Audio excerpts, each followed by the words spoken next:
Docuseries. Today I am here with Gemma.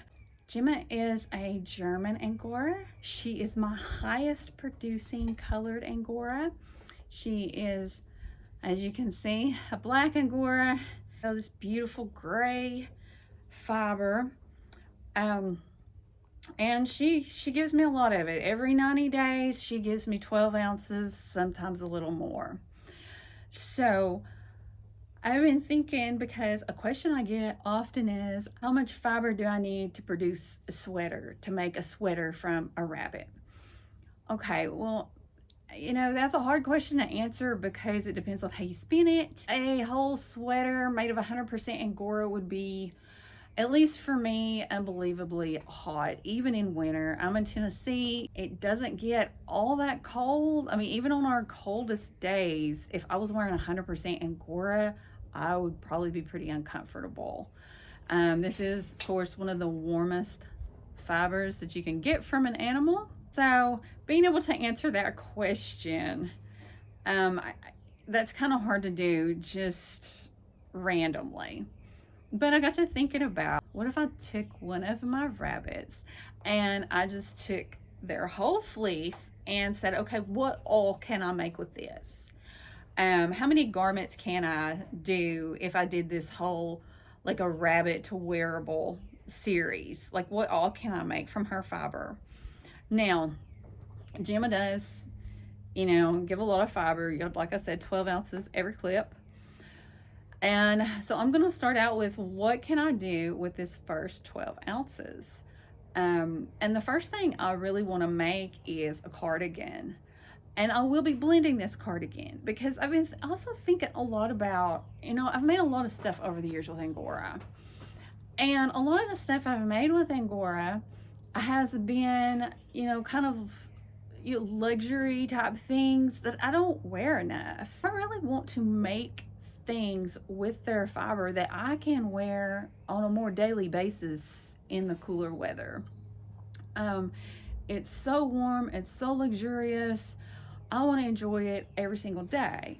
Now, the downside to that is, of course, Angora is a weaker fiber. It can't take a lot of abrasion, it'll break. And so I want to blend it with something appropriate to strengthen the garment I'm going to make. When I design something, I always think of the garment first. I think of the garment and then I work backward. And so for what I've got in my head for this, you know, rabbit to wearable series, is I want to start out with making a cardigan that I can wear every day.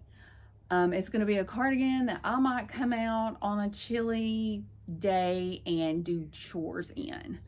And I want to enjoy the warmth and the softness of that cardigan, but I also need it to be able to take the wear.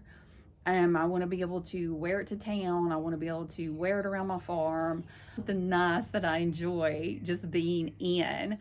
Because I love Angora fibers so much, but so often, because it is more of a luxe fiber and it does tend to be pricey, but still, if you're only making these luxury heirloom things that you hardly ever wear, I don't think it should be reserved for special occasions. It's just too nice and life is too short, and I want to enjoy it daily.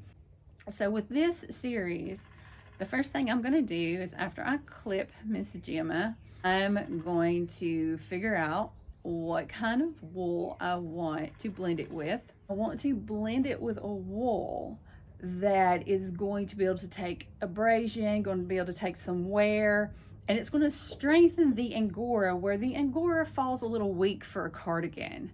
And then I'm going to decide, like, do I want to crochet it? Crochet is super warm, or do I want to use my knitting machine? And that will determine how I spin the yarn also. So that is what this series is. I am going to do rabbit to wearable. See what all can I get out of Gemma's fiber here. You see her little nose. She's breathing kind of hard because even though it's only 60 degrees out here, it's very hot to her because Angora is so hot and she has so much of it. which is another reason why I like taking it off of them every 90 days. And just because it's just too much. It's just too much to let them grow longer, and her fiber is long enough. Now I want to see what all can I make with just one clip.